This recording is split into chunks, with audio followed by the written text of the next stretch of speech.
আজকে আমি আপনাদের সামনে আমাদের বাংলাদেশে একটি অতি পরিচিত বনবাধাড়ের একটি সাধারণ গাছ নিয়ে কথা বলবো। যদিও এটা একটা সাধারণ গাছ না, এটা একটা অসাধারণ কাজ আছে, সেটা পরে বলবো। আগে গাছটা চিনে নেন।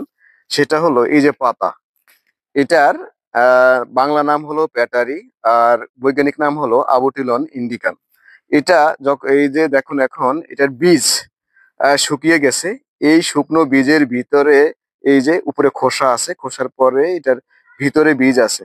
এই বীজটাকে যদি আপনারা শুকিয়ে পাউডার করে 5 গ্রাম এই বীজের চূর্ণ বা পাউডার 1 পোয়া বা 250 ml দুধের সাথে নিয়মিত সেবন করেন, তাহলে এটা এত বেশি যৌন শক্তিবর্ধক, যাদের যৌন দুর্বলতা আছে তারা কিন্তু এটা সেবন করতে পারেন।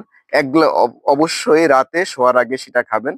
বর্তমান পৃথিবীতে আমরা যে জিনসিন ব্যবহার করি, জিনসিনের এগেনিস্টে অথবা জিনসিনের বিপরীতে এই গাছের পাউডারের চাহিদা কিন্তু ব্যাপক। এটা আসলে আমরা জানি না।